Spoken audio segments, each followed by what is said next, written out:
Good evening, everyone. An autopsy will confirm whether a Monroe County woman died from a vaping-related illness. 27-year-old Anna Russell of Smithville died Tuesday night, just hours after she was found unresponsive in her home. Monroe County Coroner Alan Gurley says his initial investigation shows vaping could be a factor in Russell's death. He has sent her to Pearl for a complete autopsy to confirm if vaping is connected to the death. Meanwhile, the Mississippi State Department of Health says it also is investigating its first case of vaping-related lung illness. It's the latest state to join a national investigation into severe pulmonary disease that's believed to be linked to the use of e-cigarette products. Nationwide, 380 cases of lung illnesses have been reported from 36 states and 1 U.S. territory. 6 deaths have been reported from 6 states. Most of the cases have been reported as vaping cannabis products like THC or nicotine products, although no single e-cigarette product or device has been consistently identified in all cases.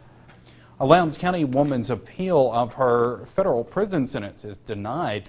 Angela Shoemake was sentenced to 50 years in federal prison after pleading guilty to exploitation of a child and distributing child pornography. Shoemake was arrested in August 2010. Investigators found sexually explicit pictures of Shoemake and her 2 kids, both under the age of 10 at the time. Lowndes County deputies were alerted after Shoemake's boyfriend found the images and alerted the children's father. The father then called the sheriff's department. Deputies also worked with federal prosecutors because Shoemake was sending the pictures to a man out of state that she met online. School systems have to prepare for potential threats. When a situation does happen, administrators have to decide how and when to get information out. Our Riley Livingston takes a look at what goes into making that call. She joins us live with more. Riley? Joey, when there is a chance of a school threat, administrators have to take it seriously. The confusion comes when those educators have to decide how, when, or if parents need to be notified. When dealing with a potential threat, schools have protocols they have to follow. That can mean walking a fine line between possibly causing panic and informing parents. You cannot take any threat lightly, so we have to address it. Turn it over to law enforcement at the earliest that you can. Let them deem the level of threat and address it accordingly. Had we deemed it was some sort of threat to the student, you cannot have 500 parents rushing to a school setting. If there were a threat there, it could endanger them and those that are inside. While social media can be a tool, it can also be a hindrance. And one of the things that can create chaos so fast is Facebook. And said information will get on Facebook and people start trying to get bigger and bigger, and you start a snowball effect, and it's sad, but kids can end up getting seriously hurt over the rumor mill. Administrators understand that sometimes kids say things in a moment of anger, but they still have to follow the rules. A little thing like making a statement when you're mad, or when you have bullying going on, a lot of times these students that aren't bullied sometimes will end up making statements. Retaliatory statements in their mind. They're retaliating in their mind, trying to think of something they could do, and they may make a statement that they later regret, and it's not a serious statement, but they make it, and once they make it, we have to treat it as serious. Wright said parents should caution their kids about making joking statements, or joking threats rather, or posting similar posts on social media, because there can be consequences. He reached out to us after we reported about a 15-year-old who was arrested after allegedly making a threat at a Caledonia school earlier this week. For now, reporting live in Lowndes County, Riley Livingston, WCBI News. All right, thanks a lot, Riley, for that live report. Time now to turn things over to Chief Meteorologist Keith Gibson. He joins us with a first look at our forecast.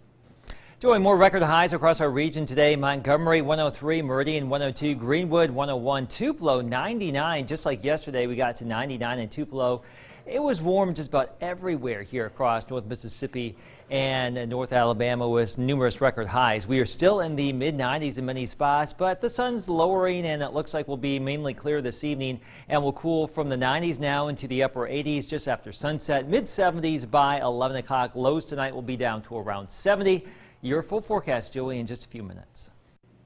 Well, when you think of fall, usually you think of cool temperatures, just not right now. But fall also brings holidays, festivals, and harvest. Our Stephanie Poole talks with a farmer about their crop.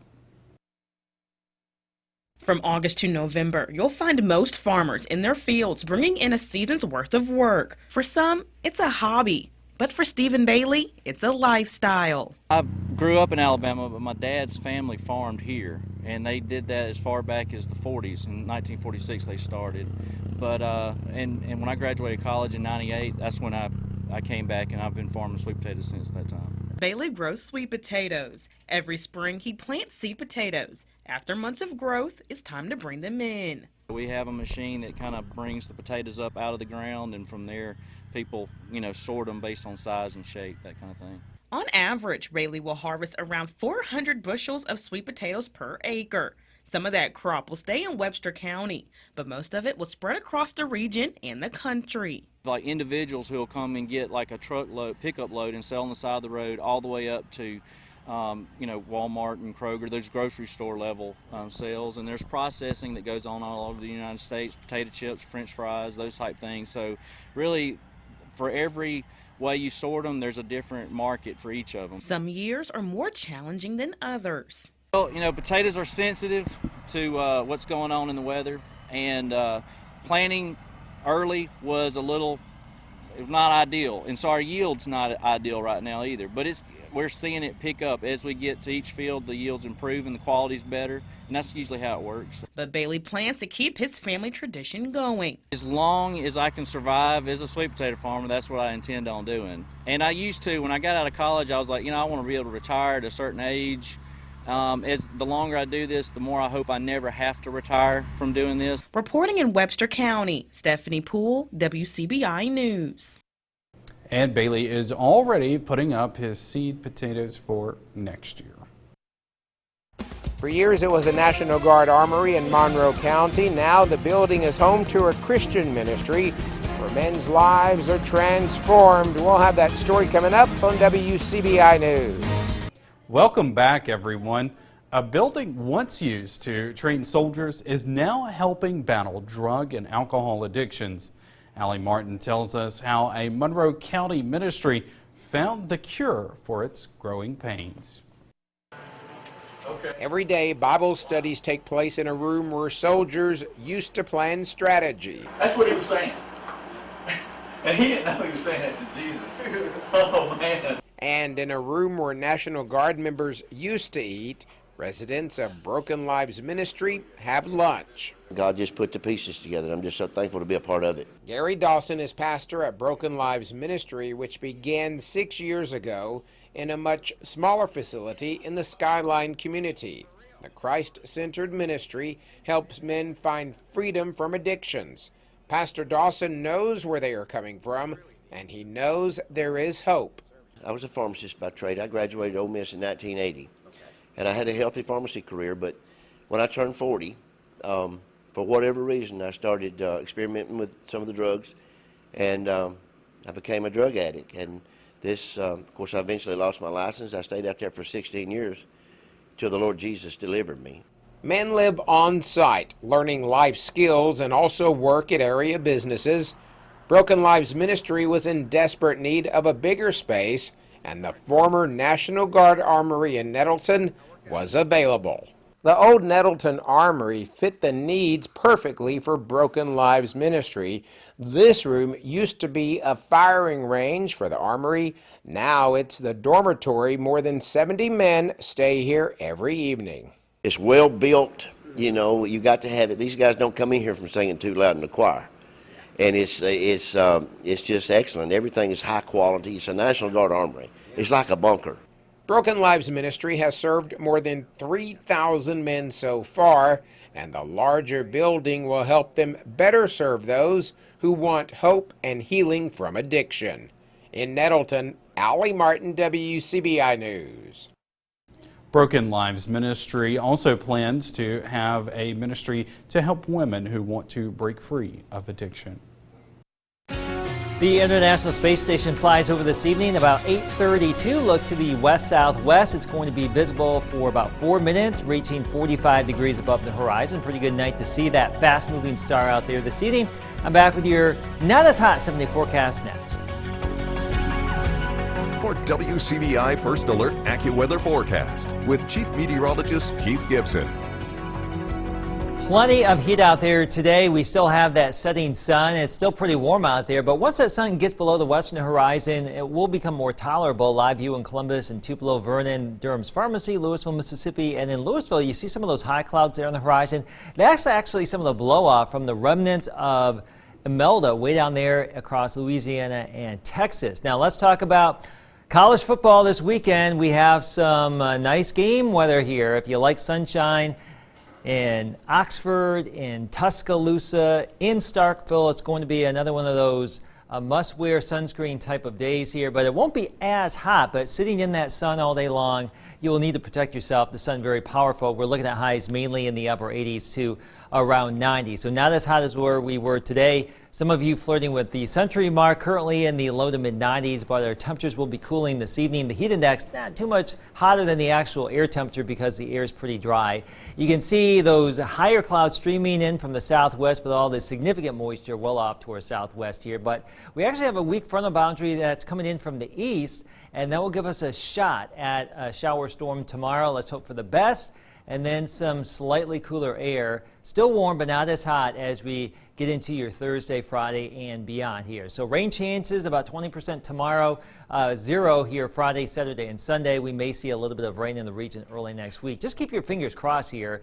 Consider yourself very lucky if you happen to see a raindrop over the next week or so. We're looking at near 70 degrees for tonight, back into the upper 80s to low 90s tomorrow around here. Winds will be about 5 to 15. I don't think those numbers updated here. We're going to call this variably cloudy here for our Thursday with a chance for a shower or thunder shower here. Again, that rain chance about 20%. Let's just go right to your AccuWeather 7-day forecast. We are looking at near 90 degrees tomorrow. Some of you may actually fall short of that, which will be a nice change of pace. Mid-60s tomorrow night. Gorgeous sunshine Friday, Saturday, and Sunday. Upper 80s Friday. A shot at 90 here Saturday and Sunday. Our overnight lows down into the lower 60s Friday night, Saturday night. Early next week, as fall begins on Monday, we are still looking at highs in the lower 90s with a slight chance for a little bit of rain. Get ready for your interview. How many of y'all have written a resume before? Our Educator of the Week is a familiar face. Robbie Donahoe was an award-winning sports director for several years here at WCBI. He has since traded the camera for the classroom. Now students at Louisville High School are learning how to nail a job interview with a good resume from a guy who has quite the resume of his own. Robbie says if he could do one thing for his students, it would be this. These days, whatever's going on at home, whatever you're dreading, whatever you're stressing, if you show up, that's my goal, is to get you to show up. If you show up every day, I'm going to find a reason for you to want to be here. To nominate your favorite teacher, visit WCBI.com. WCBI's Educator of the Week is brought to you by Food Giant, where your neighbors are the owners. As Mississippi State prepares to open SEC play against Kentucky on Saturday, the Bulldogs came into the week unsure if quarterback Tommy Stevens would start. In the Bulldogs' last matchup to Kansas State, Stevens threw 2 interceptions, left the game at halftime, and did not return. Still complaining of that shoulder soreness from week 2. Stevens still remains day to day. Head coach Joe Moorhead saying that he's a lot more comfortable with his shoulder now compared to last week. It was way better yesterday and today and heading in tomorrow than it was at this point last week. But not much in the first half. I mean, 7-13 was moving the ball around pretty good and had a couple drops, and it just got a little bit weak on him at halftime, and he wanted to try it out and we wanted to see how it went, and then it just got to a point where we felt that it was we don't want to leave him in the game when he wasn't able to perform at 100%, so we had to move on. Should Stevens not be able to start on Saturday, freshman quarterback Garrett Schrader will be available. Keaton Thompson is also still available but continues to recover from an upper body injury of his own. Ole Miss hosts its first ranked matchup of the season with 23rd ranked Cal coming to Oxford. The Rebels are the favorite this weekend, projected to score 8 more points than the Golden Bears. Ole Miss with plenty of environmental advantages, such as playing an early game on Central Time and being used to the high temperature conditions. Quarterback Matt Corral saying he doesn't think the projections really mean much. 2 years ago, they say they have the advantage. I mean, they still beat us. So I mean, it's going to be hot. That's about it. I don't know if the time's really going to matter. They're from California. They're used to the California lifestyle. They're not used to the Mississippi heat, the weather, the humidity. They're not, the time zone's different, as you guys said, if that's an excuse. But, I would say there's a difference, just what we're used to. It's back to the gridiron for our WCBI Player of the Week. This week's honor goes to wide receiver Kason Mitchell. Mitchell had a game to remember Friday night against Belmont. He had 4 total touchdowns, including 2 receiving, 1 rushing, and the cherry on top, a 90-yard punt return touchdown, netting him 250 total yards for the day. Here's what Mitchell had to say about being recognized for the breakout game and everything that went into that standout performance. I went out Friday just looking for a win, and I guess that just happened. I didn't really plan to do that, nothing like that. I had like 8 carries, so it was just, I just took advantage every time I touched the ball. I thank my QB, Dawson Phillips, because he gonna give me the ball when I ask for it, stuff like that. So he's a big part of my player of the game. So I like to thank my quarterback. Mitchell looks to continue his tear as the Troopers take on New Albany on Friday. A new bill surfacing in the pay-for-play debate. Reported by ESPN, a New York senator proposed a bill that would allow college athletes to earn money from their likenesses. The bill would also require college athletic departments to divide and give 15% of the athletic department's annual revenue to their competing student athletes. The bill was modeled after California's recent Pay-for-Play Act. That's it for sports. The last look at your weather forecast is coming up when we come back. Stay with us. Here's our 7-day forecast. Not as hot starting tomorrow. If we're lucky, we may see some days in the upper 80s versus the lower 90s, but our overnight lows will actually be quite comfortable here, mid to low 60s starting tomorrow. So if you're up early or if you are out after the sun sets around 7 o'clock, it's actually going to be pretty nice, but still pretty powerful as that sun. So just wear your sunscreen as we go throughout the next couple of days. 88 never looked so cool. All right, thanks, Keith. Thank you so much for joining us, everyone. Have a good night.